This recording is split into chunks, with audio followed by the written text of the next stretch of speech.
안녕하세요. 오늘도 사연살롱을 찾아주셔서 감사합니다. 40대 후반의 여성이에요. 저는 어릴 적에 엄마가 돌아가셔서 중학생 때까지 아버지와 둘이 살았어요. 그러다가 고등학교 때 새엄마가 들어오셨고 새엄마의 아들은 제 남동생이 되었죠. 새엄마는 온화하고 좋은 분이셨지만 선뜻 엄마라는 말이 입 밖에 나오지 않았어요. 그래도 한결같이 저에게 잘해주셨고 저보다 많이 어린 동생도 저를 잘 따라서 친해질 수 있었어요. 대학교 2학년이 되어서야 새엄마를 엄마라고 자연스럽게 부르게 됐어요. 대학교 4학년, 한참 취업 준비로 바쁜 시기에 저는 한 선배를 만나게 됐어요. 같은 과 대학원에 다니는 선배였는데 성격이 좋아서 누구하고도 잘 어울렸어요. 저도 선배를 곧 잘 따랐는데 어느 날 저에게 고백을 하더군요. 수희야, 나랑 한번 만나보지 않을래? 나 생각보다 괜찮은 사람이야. 라는 선배의 말에 저는 크게 고민하지 않고 좋다고 했어요. 옆에서 1년 넘게 지켜봤는데 정말 좋은 사람이었거든요. 저와 그 선배는 그렇게 6개월 정도 사귀었을 때 결혼하자고 약속했어요. 부모님들께 말씀드렸던 것은 아니었지만 두 사람이 같이 미래를 함께해도 되겠다는 마음에 손가락 걸고 말로만 했던 약속이었죠. 하지만 그 일이 있고 얼마 안 돼서 선배는 교통사고로 세상을 떠나고 말았어요. 참, 사람 일 정말 어찌 될지 모르는 거더라고요. 지금 생각해도 가슴이 저릿해와요. 너무 충격을 받은 저는 한동안 식음을 전폐했고 그 후로도 한참 동안 다른 사람을 만날 생각을 못했어요. 회사에 들어가고 나서는 일에만 몰두하면서 선배를 잊어버리려고 애를 썼고요. 그렇게 일만 하다 보니 어느새 저는 대리가 되었어요. 나이도 30이 넘어가고 있었죠. 시간이 많이 지났는데도 선배의 일이 후유증이 컸는지 선뜻 다른 사람을 만날 수가 없었어요. 아무리 둘이 마음이 잘 맞아도 나쁜 일이 생길 수 있다는 불안감이 컸던 것 같아요. 회사 동료들은 저한테 소개팅 좀 해보라고 얘기를 하더라고요. 그때만 해도 30 넘어서 남자친구도 없으면 어떡하냐고 누구라도 만나야 된다는 인식들이 강했거든요. 어떤 사람은 거의 강제적으로 저에게 만남을 주선하기도 했어요. 다 저를 생각해서 하는 일이어서 뭐라고 할 수는 없었는데 마음이 열리지 않았어요. 한 번은 같은 부서의 동료 결혼식을 갔는데 신부 얘기를 하다가 자기들 애인 얘기에 결혼 얘기가 나왔어요. 그러다가 화살이 저한테로 오더군요. 유대리님도 빨리 누구 만나셔야죠. 이대로 가다가 진짜 선시장에서도 안 팔려요. 맞아 유대리. 나이도 있는데 너무 여유 잡지 말라고. 눈 너무 높은 것도 피곤해. 그러다가 훅 간다. 라는데 일일이 대꾸하기도 귀찮아서 가만히 있었죠. 그런데 팀장님이 나섰어요. 남의 사생활 너무 이러쿵저러쿵 하는 거 아니야. 축하 자리에선 좋은 얘기만 하자고. 그제야 사람들은 조용해졌고 각자 둘셋씩 다른 얘기들을 하기 시작했어요. 저는 팀장님한테 고맙다는 표시로 목례만 슬쩍 했어요. 팀장님은 그런 저를 보고도 끄덕거리기만 하고 별로 티를 안 냈어요. 그 후 회사에서도 팀장님은 저에게 은근히 배려를 해주셨어요.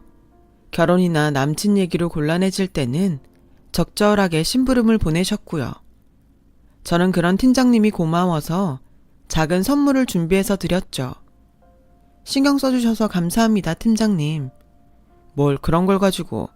그냥 너무 남한테 참견하는 문화가 싫은 것도 있고 나도 그런 식으로 좀 당해봤으니까 알지.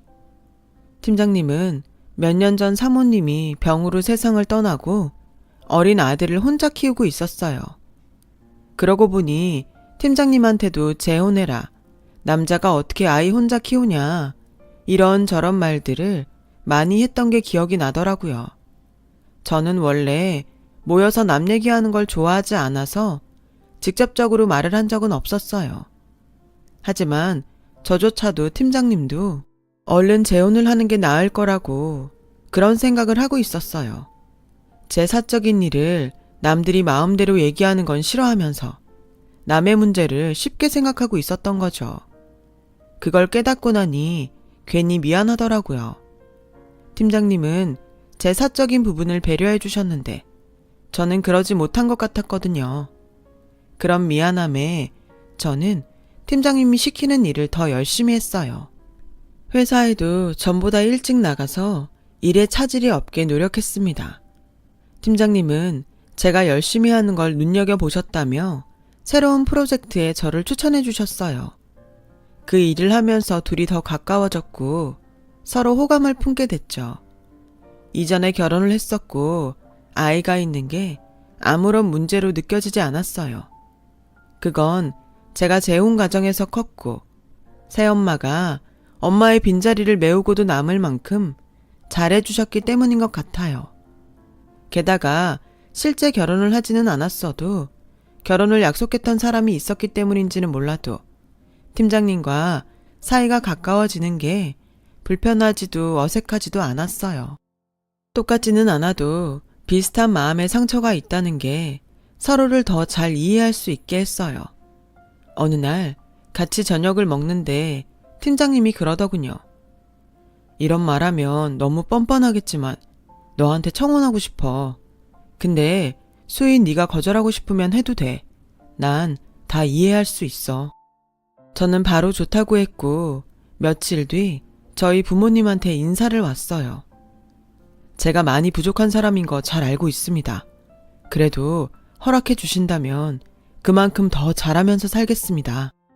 팀장님의 말을 들은 아버지는 수희한테 얘기 많이 들었는데 자네 사정을 듣고 사실 생각이 정말 많았어. 우리 딸이 그렇게 좋은 마음으로 만난다고.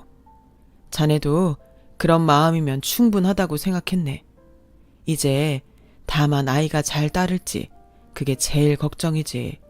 우리 수희도 어릴 때 친엄마를 잃었지만 지금 엄마와도 잘 지내고 있다네. 자네 아들하고도 그럴 수 있었으면 좋겠네. 아쉬운 게 전혀 없다고 하면 거짓말이겠지만 그래도 나는 내 딸의 선택을 믿어주려고 해. 우리 딸 마음고생 시키지 말고 그러니 지금 한 말 잘 지키고 살게. 라며 결혼을 허락해 주셨어요. 팀장님 부모님도 저를 반갑게 맞아주셨어요. 시어머니는 굉장히 우아하고 지적이었어요. 우리 혁준이하고 재밌게 잘 살아. 근데 내가 이런 말 한다고 불편해하지 말고 들어줘. 아이들은 좋아해? 네, 좋아해요. 고등학생 때도 저한테 남동생이 생겨서 많이 챙겼었어요. 초등학생이라서 손이 갈 게 많았는데 동생 챙겨주다가 어머니하고도 친해졌고요. 그렇다면 너무 다행이네. 우리 영훈이도 잘 부탁해. 누구든 잘 따르는 애니까 많이 힘들게 하지는 않을 거야. 라며 제 손을 꼭 잡아주셨죠. 팀장님 집안은 생각보다 더 어마어마했어요. 아버지가 의대 교수이고 어머니는 IT 사업을 하는 분이었어요.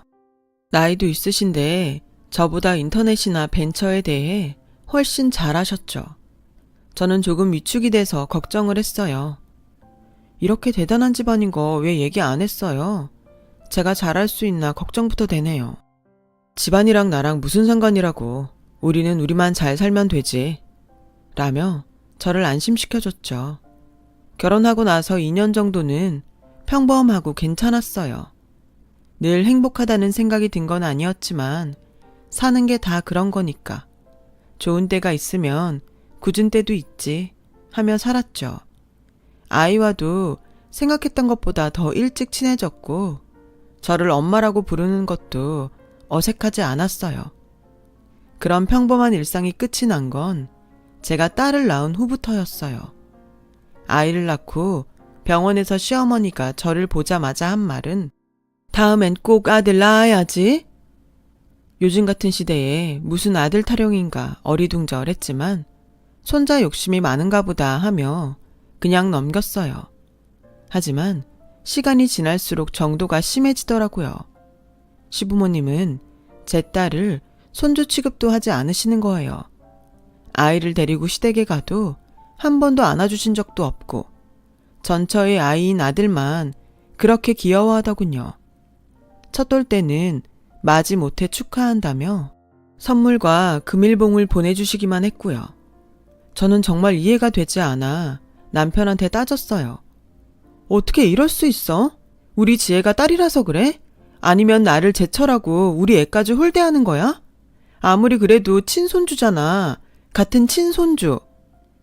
그래서는 아니고 원래 아들만 아는 분들이야. 아들만 집안 이끈다고 생각하거든. 사실 나 누나 둘 있는데 우리 결혼할 때도 안 왔잖아. 내가 따로 연락했는데도 안 왔어. 솔직히 이해는 해. 너무 나만 챙겼으니까.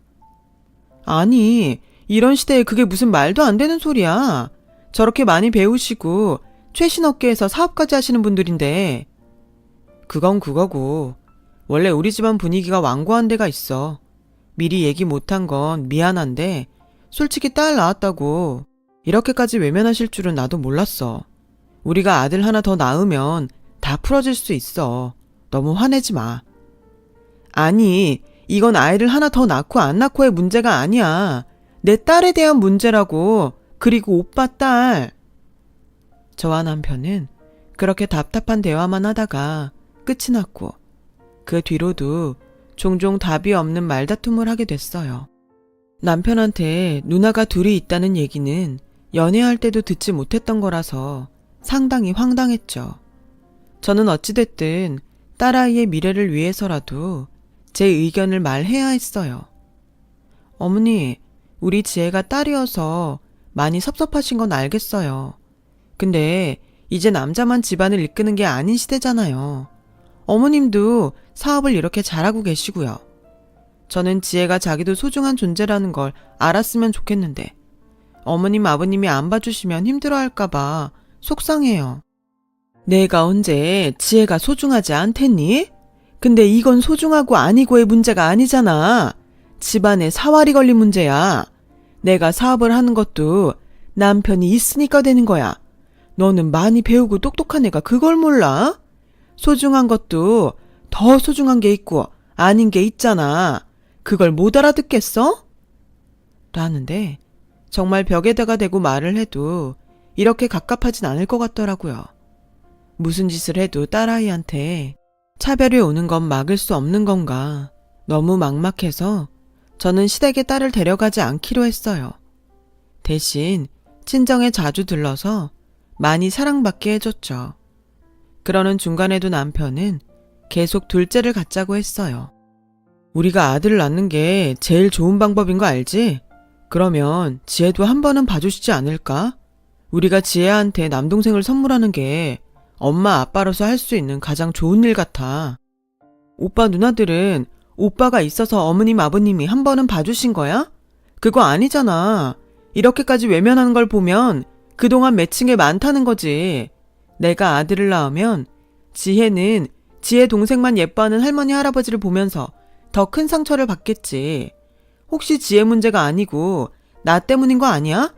아들 못 낳았다고 며느리로 생각 안 할까봐 그런 거지? 라고 했더니 남편은 더 이상 대답을 못 하더라고요. 안 그래도 저는 어느 정도 예상은 하고 있었던 일이거든요. 딸을 낳은 후부터는 시어머니도 시아버지도 저를 보는 눈빛이 전과는 많이 달라졌고 말투도 예전보다 훨씬 퉁명스러웠어요.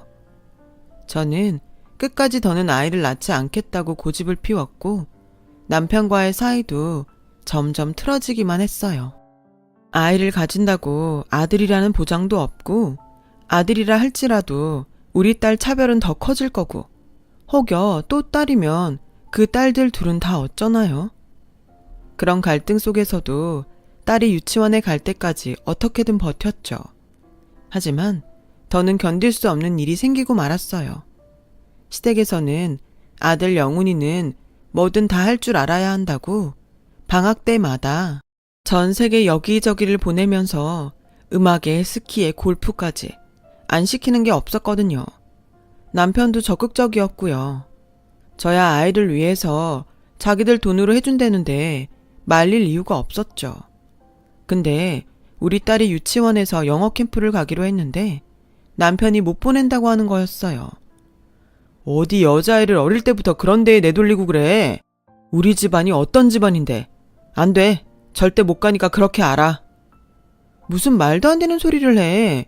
유치원 전체가 다 같이 가는 거야. 진짜 회사에서는 안 그러면서 집에서는 왜 그렇게 다른 사람처럼 굴어?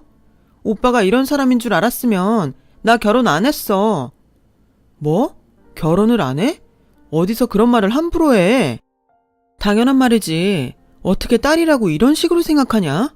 니네가 사대부야 뭐야? 어떻게 이런 사람하고 같이 살아? 마침 아들은 해외 어학 연수 중이었어요. 그렇게 밤새 싸움을 반복하다가 남편은 새벽에 나갔고 아침 일찍 시어머니가 집에 오셨더군요. 혁준이한테 전화로 들었는데 네가 정 우리 집에 맞출 수 없다면 우리도 말릴 생각은 없다. 네가 아들을 낳을 생각이 없는 이상 며느리로서의 의무를 저버린 거니까 그런 며느리를 우리도 봐줄 이유는 없지 않겠니? 네가 특별히 뭘 잘하는 게 있는 것도 아닌데. 아, 예. 무슨 말씀이신지 너무 잘 알았습니다. 그럼 제가 나가죠. 우리 혁준이한테 흠이 있어서 나가는 것도 아니니까 위자료 챙길 생각도 당연히 없는 거지? 그냥 순순히 합의 이혼으로 빨리 끝내는 게 서로 좋겠다. 그때 마침 잠에서 깬 딸아이가 나와서 할머니라고 시어머니한테 안기는데 시어머니는 딸을 밀쳐버리더군요. 뭐 하는 짓이냐고 소리를 지르고 싶었지만 안 그래도 놀란 딸이 더 놀랄까봐 안고서 옷까지만 챙겨서 바로 친정으로 돌아왔어요.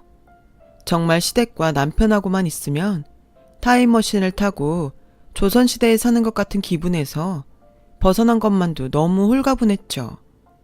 제가 아빠 없이 크는 게 힘들고 어렵지는 않을까 걱정됐지만 그 답답한 집안 분위기 속에서 차별을 받으며 한 맺힐 걸 생각하면 차라리 이게 낫다 싶었어요. 부모님도 남동생도 저보고 아무 생각하지 말고 푹 쉬라고 했어요. 하지만 가만히 있으면 그 집에서 딸한테 했던 일들이 자꾸 떠오르고 억울하고 분한 생각만 들어서 뭐라도 해야 했어요. 지금은 무조건 딸한테만 집중하기로 하고 아이가 유치원에 간 시간 동안 근처 편의점에서 알바를 했어요. 몇 달을 그렇게 지냈는데 남동생이 조심스럽게 말을 꺼내더라고요. 누나, 나는 누나가 훌륭한 인재라고 생각해. 그런 일 있고 나서 힘들 것 같아 보여서 마음도 추스려야 할 것 같고 말이야. 그래서 말을 못하고 있었는데 우리 회사 좀 도와줘. 남동생은 졸업하고 바로 벤처기업을 운영하고 있었어요. 투자와 회사 재정 쪽에 믿고 도와줄 사람이 없다며 저보고 맡아달라더군요. 저는 회사에 바로 나가 일을 시작했어요. 부모님이 딸을 잘 돌봐주시겠다며 일을 하라고 밀어주셨거든요. 동생은 신기술 개발에 힘을 쏟고 저는 투자자를 찾아다니면서 회사 재정 문제를 개선하는데 최선을 다했어요. 처음에는 어려움이 많았지만 좋은 투자처를 만나서 점차 안정이 되어갔죠. 힘든 시간도 있었어요. 개발한 프로그램이 말썽을 일으켜서 입찰도 못 받고 내려오기도 했거든요. 그래서 저는 개발자들이 마음 놓고 일할 수 있는 게 최선이라는 생각에 그 팀들이 편하게 생각하고 뭐든 해볼 수 있는 환경을 만들려고 굉장히 애를 많이 썼어요. 동생과 그런 노력의 결과들이 차츰 빛을 발하기 시작해서 안정적인 개발이 진행됐고 인정을 받게 됐어요. 회사도 어수선한 분위기가 많이 정돈되어 갔어요. 동생은 그런 제게 많이 고마워하며 인센티브도 줬고요. 식구끼리여도 계산은 철저해야 한다면서요. 특히 동생의 회사에서 만든 한 프로그램은 일본의 회사 눈에 띄었나 봐요. 그들에게 협력을 하자는 제안을 받았어요. 계약을 성사시키니 일본과 중국 같은 아시아에서 더 많은 성과가 나타나더군요. 그렇게 회사는 성장을 했고 해외 파견 사원도 늘어나서 지사를 만들게 됐어요. 동생은 자기는 기술자라며 그냥 연구 개발에만 몰두하고 싶다고 하더라고요. 저에게 대표를 맡아달라고 하더군요. 자신이 없어서 사양했는데 거듭되는 부탁에 전문 경영인과 함께 공동 대표가 되었습니다. 그게 몇 년 전 일이네요. 남편과 이혼하고 10년이 훌쩍 넘게 일하면서 딸을 키우며 이뤄낸 성과였어요. 그때가 저희 회사가 다른 회사를 인수해서 덩치를 키우는 것이 유리하다고 판단했던 때라 우선 인수 요청이 들어온 곳을 다 훑어보고 결정하기로 했습니다. 그러다가 눈이 번쩍 떠지는 곳이 있었어요. 바로 시어머니의 회사였어요. 그동안 무슨 일이 있었는지 재정 상태가 엉망이었어요. 궁금하긴 했지만 이제 저와는 상관없는 곳이니까요. 다음날 사무실에 갔더니 누가 저를 회의실에서 기다린다고 하더군요. 저는 정말 깜짝 놀랐어요. 시어머니가 앉아 있었거든요. 제가 입을 딱 다문 채 가만히 있었더니 먼저 인사를 하더군요. 오랜만이다. 그동안 잘 지냈니?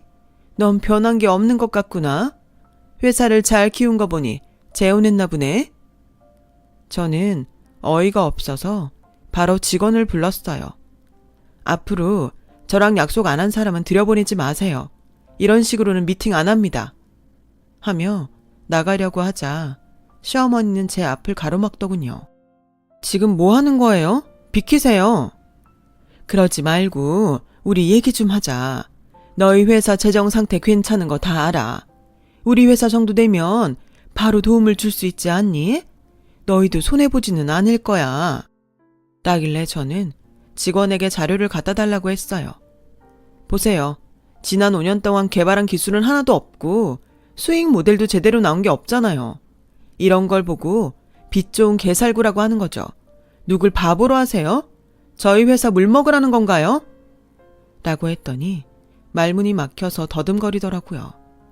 그런데 회의실을 나가는 제 뒤에다 대고 어디서 주워들인 건 있어가지고 아는 척은 여자 주제에?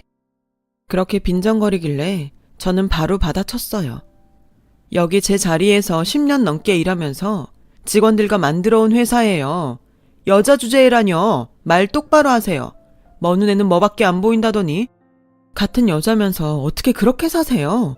그런 식으로밖에 사고를 못하니까 회사도 그 지경이 돼도 뭐가 잘못됐는지 모르고 있는 거 아닌가요? 제가 재혼을 해요? 저 그런 거 안 했어요. 혼자서 딸 키우고 일하느라 바빠서 곁눈질할 틈도 없었다고요. 그쪽은 남편이 있기 때문에 일을 할 수 있었다고 했죠. 그렇게 의존적으로 생각하니까 자기 결정력이 떨어지는 거예요. 요즘이 어떤 시대인데 그런 망발을 하면서 회사를 인수해 주길 바라나요? 인수가 뭐 애들 이름입니까? 그런 식으로 인수가 결정되게. 그리고 영업을 하려면 제대로 하세요. 이딴 식이면 그 회사가 돌아가는 게 신기하네요. 시어머니는 얼굴이 시뻘개지더니 도망치는 것처럼 나갔어요. 저는 예전에 시댁에서 딸하고 저한테 했던 일들이 생각이 나서 하루 종일 울렁거리고 열이 나서 일이 손에 안 잡혔어요. 그런데 퇴근 시간 즈음에 전 남편이 득달같이 달려왔더군요. 안 봐도 뻔한 게 시어머니가 전 남편한테 얘기를 다 한 것 같더라고요. 어떻게 그렇게 사람이 모질어? 그래도 가족으로 지낸 시간이 있는데 어른한테 무슨 말을 그렇게 심하게 해? 어머니가 집에 와서 손도 벌벌 떨면서 밥도 못 먹게 해야겠어? 네가 일을 잘하면 얼마나 잘한다고 그딴 식으로 나와? 너 그것도 다 내 밑에서 배운 거면서. 그렇게 일 잘하면 네가 니네 엄마 회사에 가서 일하면 되잖아. 왜 남의 회사에 와서 부실기업을 무조건 떠맡기고 돈을 내놓으라고 쌩떼를 부려? 이 바닥이 그렇게 우스운 줄 알아? 뭐? 지금 너라고 했어? 니네 엄마? 너 말 다 했어? 아니, 아직 다 안 했어. 니네 집에 가서 똑똑히 전해. 다들 정신 차리라고. 그딴 썩어빠진 사고방식을 갖고 있는 한 현실에 뒤처져서 다 말아먹을 거라고. 그리고 너도 자기 자식인데도 여자라고 귀한 줄도 모르고 우습게 여기는 거 니네 회사 여직원들이 알면 어떻게 될 것 같아? 내가 한번 가서 소문 내줄까? 이제 협박까지 하겠다는 거야? 너 정말 무서운 사람이었구나. 협박이라면 협박이지. 근데 니네 집안만큼 무섭겠어? 지네 핏줄도 여자라고 홀대해서 나왔는데 이제는 지들이 필요하니까 와서 엉겨붙잖아. 여기 경비하시는 분들 좀 불러주세요. 이 사람 당장 끌고 나가라고요. 라고 하자 남편은 갑자기 제게 사정을 하기 시작했어요. 내가 화가 나서 좀 흥분을 한 것 같은데 그러지 말고 한 번만 봐줘. 어머니가 오죽하면 당신을 다 찾아왔겠어. 그렇게 숙이고 들어가실 분 아닌 거 잘 알잖아. 응? 여기 와서도 숙이지 않으셨는데? 너무 당당하시던데? 그랬다면 내가 사과할게. 부탁이야. 그때 경비원 2사람이 왔고 저는 남편을 데리고 나가달라고 했죠. 남편은 양팔을 붙잡힌 채 나가면서 미안하다고 소리를 지르더군요. 시댁은 어머님의 사업이 많이 어려워졌음에도 시아버지의 낭비벽, 심한 돈 씀씀이에 남편 아들 유학비 등 생각 없이 전처럼 쓰면서 살다가 경제적으로 한계에 부딪혔다더군요. 소문에 의하면 시어머니는 원래 경영 능력이 없었고 바로 밑에 있던 상무가 일을 다 했었는데 시어머니의 막무가내식 자금 운영에 지친 상무가 자리를 내려놓은 거죠. 이후로 많이 어려워졌다는 거였어요. 시아버지라는 사람은 시어머니 믿고 교수 품위 유지한답시고 아직도 그러고 있었고요. 까면 깔수록 거칠에만 요란하고 속은 텅 빈 집안이었어요. 이후 남편이 친정까지 찾아와 부모님과 남동생에게도 고개를 숙이며 사과하고 딸한테까지도 미안하다며 도와달라고 했지만 저희 식구들은 모두 딱 잘라 거절했어요. 딸도 아빠는 보고 싶지 않다고 했고요. 딸의 말을 들은 남편은 염치는 있는지 바로 돌아갔고 그 이후로는 저희를 찾지 않았어요. 시댁도 어려워진 집안 사정에 지방 어디로 갔다고 해요. 남편도 회사를 나와 지방에서 다시 취업을 했다는데 지금은 대학에 들어간 딸아이는 그 얘기를 어디서 들었는지 아빠 집안은 그렇게 대도 싸다며 절대 도와주지 말라고 하더라고요. 저는 결혼 생각은 전혀 없고 앞으로도 딸이랑 즐겁게 잘 살고 싶다는 생각뿐이에요. 열심히 제 힘으로 제 커리어를 쌓아 나가볼 예정입니다. 우리 딸도 멋진 사람으로 잘 자라주길 바라면서요. 지금까지 제 긴 이야기를 들어주셔서 감사해요. 다들 건강하시고 행복한 하루 되시길 바랄게요. 모두 원하시는 일 다 이루시길 기원합니다. 여러분, 사연 댓글에 응원과 현명한 조언 부탁드려요. 좋아요와 구독은 저에게 큰 힘이 됩니다. 오늘도 좋은 일 가득하세요.